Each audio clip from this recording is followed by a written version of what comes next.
വിലായത്ത് ബുദ്ധ ഇന്ന് റിലീസായ മലയാള സിനിമയാണ്. എല്ലാവരും അറിഞ്ഞിട്ടുണ്ടായിരിക്കും. പൃഥ്വിരാജാണ് ഈ സിനിമയിൽ നായകനായിട്ട് അഭിനയിച്ചിട്ടുള്ളത്. ഡബിൾ മോഹനൻ എന്ന ക്യാരക്ടറായിട്ടാണ് പൃഥ്വിരാജ് ഉള്ളത്. പൃഥ്വിരാജിനെ പോലെ തന്നെ ഈക്വലി ഇമ്പോർട്ടൻ്റ് റോളിലുണ്ട് ഷമ്മി തിലകൻ. ഷമ്മി തിലകനും ഭയങ്കര ഒരു ഇമ്പോർട്ടൻ്റ് റോളാണ് ഈ സിനിമയിലുള്ളത്. പ്രിയംവദ നായികയായിട്ട് അഭിനയിച്ചിട്ടുണ്ട്. തൊട്ടപ്പൻ്റെ അകത്തൊക്കെ ഉള്ളത്. സംശയത്തിൽ ഈ അടുത്ത് അഭിനയിച്ചിട്ടുണ്ടായിരുന്നു.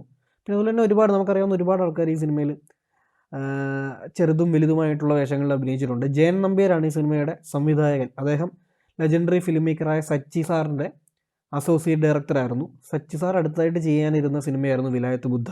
ഗ്രൗണ്ട് ലെവൽ ഹൈപ്പ് കയറാൻ വേണ്ടിയിട്ട് ആ ഒരു റീസൺ ഈ സിനിമയ്ക്ക് ഉണ്ടായിട്ടുണ്ട്. ജി ആർ അന്തുകുമൻ്റെ പല നോവലുകളും വായിക്കുമ്പോൾ രസമുണ്ടായിരിക്കും, പക്ഷെ അത് സ്ക്രീനിൽ നമുക്ക് കാണുമ്പം വർക്ക് ആവാറേ ഇല്ല. എനിക്ക് ആ പുള്ളിയുടെ നോവൽ സിനിമയായിട്ടുള്ളതിൽ ആകെ ഇഷ്ടപ്പെടുന്നത് പൊന്മാനാണ്. അതാണ് ഞാൻ വായിച്ചിട്ടുമില്ല.